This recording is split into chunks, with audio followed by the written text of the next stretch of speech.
Hey, it's Mr. Wolfie again, guys, and I'm actually at lunch now. And I thought about a bunch of other things in the last little bit, and I really wanted to just kind of say this to whoever might be listening, and go ahead and if it would be great if you would share this. But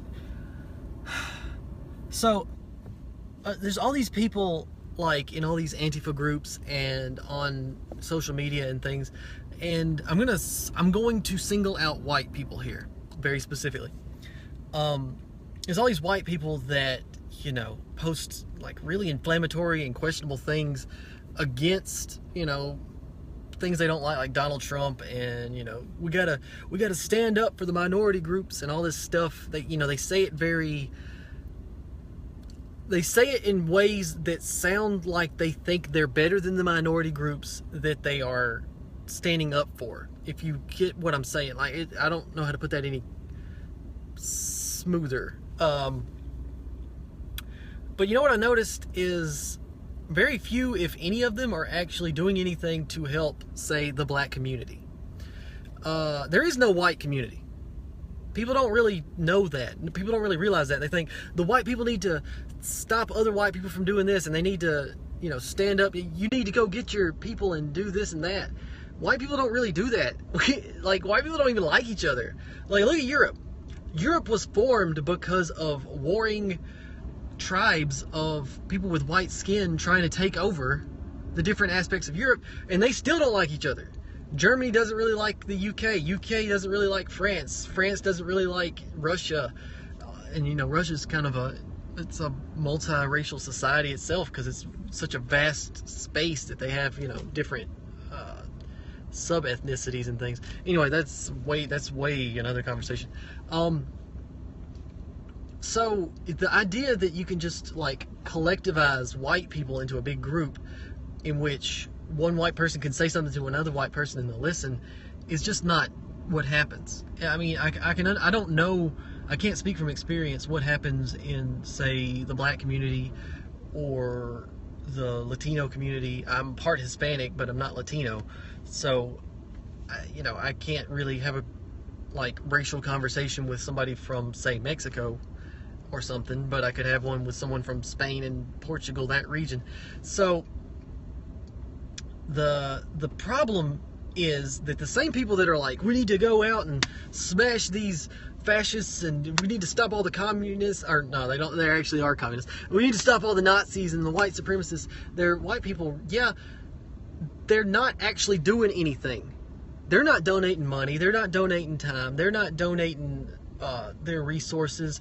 They're not standing up for the black community in any way. They're just saying all this stuff so you'll think that they're not in the same groups of people that they're angry about. Actually, they're using you and you're using them to push the political ideology and everything that you're trying to get done. So what ends up happening is these white people on Twitter, these white people in the media, these white people on movies and TV shows and things think that they're being racially sensitive, think that they're being progressive. Really, all they're being is inflammatory and self-gratifying. They're trying to make themselves feel better, saying, oh, well, I said this about all white people, so I'm immune to the criticism towards white people. It's not how it works. They're not actually doing any good. They're just looking for a good excuse to go out and get in a fight in the street with someone, is what it usually amounts to. And occasionally, and this isn't wide sweeping for all of them, this is just going to be general. Because how many times, think about it this way, how many times have you seen somebody that's really big on Twitter or something that is super progressive, and they're like, well, Black Lives Matter, and I'm a member of Antifa, we got to stop these fascists. And then it turns out that they've said some super racist things in the past, and they've done super racist things, and they once again haven't done anything productive up until this point, and just all of a sudden they're super progressive and they think that they're going to fix the world. How often does that happen? Fairly often, doesn't it? If you really think about it. So I'm saying it's facetious. I'm saying it's wolves in sheep's clothing. I'm saying Picking sides is not going to work because there are no, it's horseshoe theory. They're so similar that there is hardly even a differentiation in what the sides are. You look at those videos from Charlottesville the other day. You look at those videos from pretty much any of these rallies and marches. You can't really tell when the fighting starts and everybody gets into a ball of just fists who everyone is. All I see, I look there, and I'm saying this as a white person, I can't see anybody but white people out there fighting. They're like out there beating the crap out of each other, and you don't know which side is the white supremacists and which side is Antifa, because to me they look the same, and they are the same in so many ways. Like, that's one thing that annoys me about what Jimmy Fallon and Seth Meyers and all these people, the people that go after Donald Trump for not saying the right thing. Yeah, Donald Trump is, I wouldn't say awful. He's not a good president. He doesn't really do what he needs to do as a president half the time. And if he does, he's doing it in secret and we don't know about it anyway, so what's the difference? But I'm not here to talk about him. I really got tired of that argument a long time ago. I never once supported or voted for Donald Trump. But he gets more flack for things that don't make sense for him to get flack for. Kind of like Obama did. Like, people thought Obama was like this super racist that was just trying to destroy everything. I don't think that. I think he was not a great president. I think people think he was a great president just for image purposes, because he was the first black president. Of course he's going to get a lot of positive feedback from that for eternity, and a lot of negative feedback too. But other than the fact that he would go on shows and be charismatic and entertaining, I can't come up with a lot of reasons that I liked him. Like, his policies, like 80% of his policies I didn't support. He was always, I'm a member of the NRA, he was always talking about guns, like his problem with guns. I get it. People have problems with guns. If you don't want to own a gun, don't own a gun. It's simple. It's kind of like the abortion topic. But getting back on topic, people are accusing Trump of basically organizing all this white supremacy stuff. No, these people have been around for ever. There's always going to be racism. You can't get rid of racism because humans are a tribalist social structure. We're like any other social animal in that we very frequently have warring issues with people who are slightly different than us. And we've done it throughout our entire history and prehistory.